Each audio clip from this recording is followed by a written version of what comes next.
शांति समझौता बेनतीजा, वापस हथियारों पर लौटेंगे यूएस, इजराइल और ईरान, भारत पर क्या होगा असर।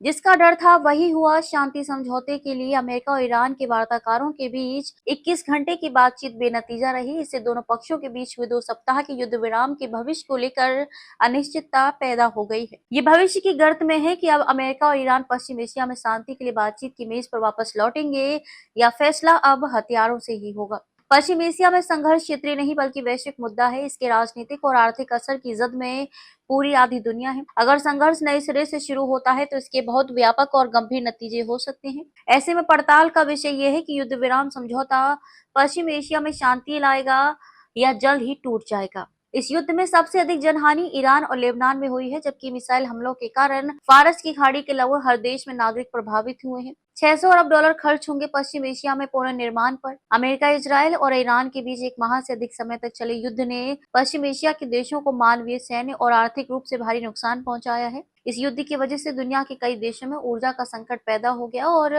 वैश्विक अर्थव्यवस्था के बड़ी संकट में फंसने की आशंका पैदा हो गई। आइए चलिए जानते हैं नुकसान का ब्यौरा। ईरान प्रत्यक्ष आर्थिक नुकसान 145 अरब डॉलर यानी कि करीब 12 लाख करोड़ रुपए से अधिक होने का अनुमान है। परमाणु ऊर्जा संयंत्र और लगभग 150 नौसैनिक जहाजों को भारी क्षति पहुंची है। खाड़ी देश अरब देशों को 120 अरब डॉलर से अधिक का नुकसान हुआ है। ईरानी ने जवाब में दुबई, अबू धाबी और कुवैत के अंतर्राष्ट्रीय हवाई और पानी के संयंत्रों को निशाना बनाया गया। अमेरिका पेंटागन के अनुसार पहले महीने में सैन्य खर्च 18 अरब डॉलर रहा, जबकि भविष्य के अभियानों के लिए 200 अरब डॉलर की अतिरिक्त मांग की गई। पुनर्निर्माण अंतर्राष्ट्रीय मुद्रा कोष IMF का अनुमान है कि पूरे क्षेत्र को दोबारा खड़ा करने में अगले 15 वर्षों में 600 अरब डॉलर का खर्च आएगा। वैश्विक प्रभाव। इस युद्ध ने 1970 के दशक के बाद से अब तक का सबसे बड़ा तेल आपूर्ति संकट पैदा किया है। तेल की कीमतों में भारी उछाल। युद्ध शुरू होते ही कच्चे तेल की कीमतों को लेकर अनिश्चितता पैदा हो गई। कीमतों का शिखर मार्च 2026 के मध्य में ब्रेंट क्रूड की कीमत 110 डॉलर प्रति बैरल को पार कर गई थी। युद्ध से पहले ये लगभग 75 से 80 डॉलर के आसपास थी। अस्थिरता केवल 1 सप्ताह के भीतर कीमतों में 25% की वृद्धि देखी गई, जो 1990 के खाड़ी युद्ध के बाद की सबसे बड़ी वृद्धि थी। पहले कहीं और दरी बिछाते थे, अब यहाँ तो अखिलेश यादव का ब्रजेश पाठक पर तीखा पलटवार। समाजवादी पार्टी के राष्ट्रीय अध्यक्ष अखिलेश यादव ने उप मुख्यमंत्री ब्रजेश पाठक पर तीखा हमला बोला है। कहा कि हार की हताशा बिगाड़ती है भाषा। उन्होंने सोशल मीडिया पर बिना ब्रजेश पाठक का नाम लिए लिखा कि ये इनका दरी बिछाने का अनुभव बोल रहा है। पहले कहीं और बिछाते थे, जब वहां कोई पूछ नहीं रह गई तो आज यहाँ आए, वहां तो दरी बिछाने लायक भी नहीं रह गए। ब्रजेश पाठक ने एक चैनल से बातचीत को लेकर सपा पर मुस्लिमों को लेकर निशाना साधा था। कहा था कि अगर मुसलमान अपना नेता चुन ले और सपा जातिवादी राजनीति छोड़ दे तो सपा के लिए दरी बिछाने वाला कोई नहीं होगा। सपा 2 टके की पार्टी रह जाएगी। इसी को लेकर अखिलेश यादव ने कहा कि इनके कुवचनों पर हम क्रोध नहीं करेंगे बल्कि सहानुभूति रखते हैं, क्योंकि आजकल ये अस्त व्यस्त और असंतुलित चल रहे हैं। इनका मंत्रालय कौन सा है इन्हें ये भी याद नहीं होगा, तभी वो बीमार सा पड़ा है और ये चला चली की इस अंतिम बेला में अपने भ्रष्टाचार के बिखरे सिक्के बटोरने में ही लगे हुए हैं। उन्होंने कहा है कि शंकराचार्य और उनके बटकों के घोर अपमान के बावजूद भी अपने स्वार्थवश ये बस राजनीतिक लाभ उठाने में ही लगे रहे।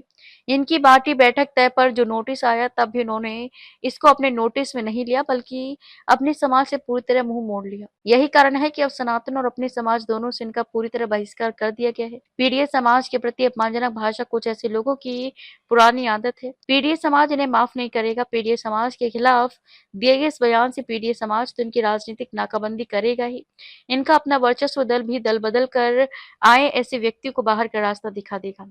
प्रदेश के डिप्टी सीएम ब्रजेश पाठक ने अखिलेश यादव पर रविवार को करारा हमला करते हुए कहा है कि समाजवादी पार्टी गुंडों माफिया द्वारा पोषित पार्टी है। अगर मुसलमान अपना नेता चुन ले और सपा जातिवादी राजनीति छोड़ दे तो सपा के लिए दरी बिछाने वाला कोई नहीं होगा। सपा 2 टके की पार्टी रह जाएगी। ब्रजेश पाठक ने एक न्यूज चैनल पर समाजवादी पार्टी को घेरते हुए मुस्लिमों की ओर इशारा करते हुए कहा कि अब्दुल आखिर कब तक समाजवादी पार्टी के लिए दरी बिछाता रहेगा।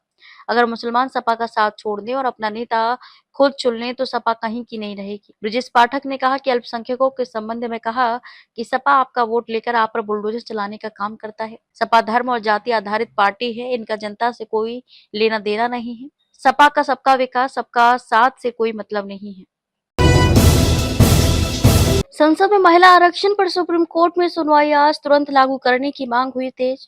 देश भर में जहां एक और महिलाओं को संसद और विधानसभा में 33% आरक्षण देने के मुद्दे को लेकर सियासत तेज हो गई है, वहीं दूसरी ओर अब इस मामले में अब सुप्रीम कोर्ट में अहम सुनवाई होने जा रही है। सर्वोच्च न्यायालय आज यानी कि सोमवार 13 अप्रैल को इस मामले पर सुनवाई करेगा। यह याचिका कांग्रेस नेता जय ठाकुर ने दाखिल की है। इसमें मांग की गई है कि महिलाओं को आरक्षण देने वाला कानून नारी शक्ति वंदन अधिनियम तुरंत लागू किया जाए और उसे जनगणना व परिसीमन से ना जोड़ा जाए। फिलहाल इस कानून में ये प्रावधान है कि महिलाओं को 33% आरक्षण तभी मिलेगा जब अगली जनगणना और उसके बाद परिसीमन की प्रक्रिया पूरी हो जाएगी। लेकिन याचिका में कहा गया है कि ये शर्त जरूरी नहीं है, क्योंकि सीटों की संख्या पहले से तय है और देश की लगभग आधी आबादी होने के बावजूद महिलाओं को पर्याप्त प्रतिनिधित्व नहीं मिल रहा है। इस मामले की सुनवाई जस्टिस बीवी नागरत्ना और जस्टिस उज्जवल भुइयां की बेंच करेगी। इससे पहले 2023 में सुप्रीम कोर्ट ने कहा था कि कानून के इस प्रावधान को रद्द करना बहुत मुश्किल होगा। ये सुनवाई इसलिए भी अहम मानी जा रही है क्योंकि 16 अप्रैल से संसद का विशेष सत्र शुरू होने वाला है, जिसमें महिला आरक्षण कानून को लागू करने के लिए संशोधन बिल लाया जा सकता है। आपको बता दें कि इससे पहले प्रधानमंत्री नरेंद्र मोदी ने सभी राजनीतिक दलों के नेताओं को पत्र लिखकर इस कानून को सर्वसम्मति से पास करने की अपील की है। उन्होंने कहा कि देश को विकसित बनाने के लिए महिलाओं की ज्यादा भागीदारी जरूरी है। हालांकि कांग्रेस ने इस विशेष सत्र का विरोध किया है। पार्टी का कहना है कि ये कदम चुनाव आचार संहिता का उल्लंघन हो सकता है, क्योंकि इस समय तमिलनाडु और पश्चिम बंगाल में विधानसभा चुनाव चल रहे हैं। साथ ही कांग्रेस ने मांग की है कि पहले परिसीमन पर सभी दलों की बैठक होनी चाहिए, उसके बाद ही महिला आरक्षण पर आगे बढ़ना चाहिए। मुझे अच्छे तरीके से चले जाना। अब आशा भोसले ने म्यूजिक डायरेक्टर से कही थी अपने दिल की बात। सुरों की मल्लिका आशा भोसले अब इस दुनिया में नहीं रही। गायिका ने करीब 8 दशकों तक संगीत जगत पर राज किया और सबकी आंखें नम करके इस दुनिया से चली गईं। आशा भोसले के निधन के बाद जाने माने म्यूजिक डायरेक्टर शमी टंडन ने खुलासा किया है कि एक बार आशा ताई ने उनसे अपने दिल की बात कही थी। उन्होंने बताया कि वे अब खुद से जुड़ना चाहती थी। इस गाने से खुद को रिलेट करती थी आशा भोसले। वहीं बातचीत में शमी टंडन ने बताया कि हिंदी में उनके आखिरी गीतों में से एक मैंने बनाया है, जो मेरे प्रिय मित्र प्रसून जोशी ने लिखा था। उसके बोल हैं, जाने दो खुद से मिलना है जाने दो। इसे वो बहुत रिलेट करती थी। वो कहती थी कि अब बस बहुत हो गया, अब मुझे बहुत अच्छे तरीके से चले जाना है, खुद से मिलने जाना है। शमी टंडन ने बताया कि वे आशा जी को अपनी आई मानते थे। उन्होंने कहा, आशा ताई हमेशा मेरे लिए माँ जैसी रही हैं। दुनिया उन्हें ताई कहकर बुलाती थी, लेकिन मैं उन्हें आई कहता था। मराठी में आई का मतलब माँ होता है। जब भी मैं उनके घर जाता था तो उनसे घंटों बातें करता था। ये नुकसान सिर्फ भारत या हमारी भारतीय फिल्म इंडस्ट्री का नहीं है, यह पूरी दुनिया का नुकसान है, क्योंकि वे अपने आप में बेहद अनोखी थी। उन्होंने पूरी दुनिया को ये सिखाया कि संगीत में नयापन कितना जरूरी है। 12 अप्रैल को 92 साल की उम्र में आशा भोसले का निधन हो गया। सोमवार को गायिका का अंतिम संस्कार होगा। सेलिब्रिटीज और फैंस उन्हें श्रद्धांजलि दे रहे हैं। जाने माने म्यूजिक डायरेक्टर समीर टंडन ने आशा भोसले से जुड़ा एक किस्सा शेयर किया है। वो आवाज हमेशा के लिए खामोश हो गई जिसने कभी गुनगुनाया था,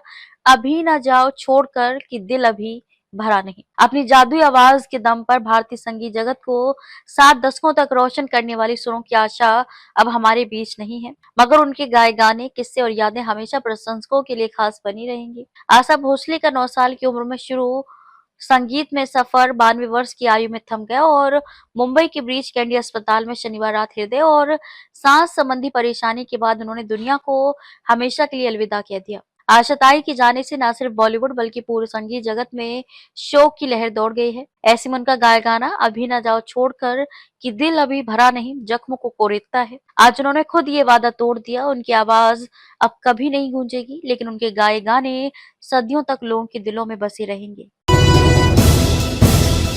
मुंबई में आरसीबी का असॉल्ट, घर में घुसकर रौंदा, पॉइंट्स टेबल में टॉप 4 की जंग तेज। गत champion royal Challengers Bengaluru RCB के बल्लेबाजों ने रविवार को वानखेड़े मैदान पर मुंबई इंडियंस के गेंदबाजों को जमकर असॉल्ट किया। पहले फिल सॉल्ट 78 रन और विराट कोहली 50 रन और सॉल्ट के आउट होने के बाद कप्तान रजत पाटीदार 53 रन ने तूफानी बल्लेबाजी कर मुंबई को उसके घरेलू मैदान में शर्मसार करने में कोई कसर नहीं छोड़ी। लगातार दूसरे मैच में जसप्रीत बुमराह और ट्रेंट बोल्ट जैसे दिग्गजों से सजा मुंबई का गेंदबाजी आक्रमण बेहद साधारण नजर आया। पाटीदार ने तो केवल 17 गेंदों में अर्धशतक लगाया, जो आरसीबी की ओर से संयुक्त रूप से दूसरा सबसे तेज पचासा है। शीर्ष क्रम के विस्फोटक प्रदर्शन की बदौलत आरसीबी ने 4 विकेट खोकर 240 रन का विशाल स्कोर खड़ा किया, जिसके जवाब में मुंबई इंडियंस की टीम 5 विकेट पर 222 रन ही बना सकी और आरसीबी ने 18 रन से जीत दर्ज की। यह आरसीबी की इस सीजन तीसरी जीत है, जबकि मुंबई इंडियंस की लगातार तीसरी हार। वहीं पिछले 8 मुकाबलों में मुंबई इंडियंस के खिलाफ आरसीबी की ये छठी जीत रही। हार के बाद मुंबई के कप्तान हार्दिक पांड्या ने कहा कि अब हमारी रणनीति बिल्कुल भी काम नहीं कर रही है। अब हमें बड़े बदलाव की जरूरत है। मुकाबले में मुंबई के गेंदबाजी के निर्णय पर आरसीबी के लिए सॉल्ट और कोहली ने पहले विकेट के लिए 120 रन की साझेदारी कर धमाकेदार शुरुआत की। कोहली ने ट्रेंट बोल्ट की गेंद पर शानदार छक्का जड़कर इरादे साफ कर दिए।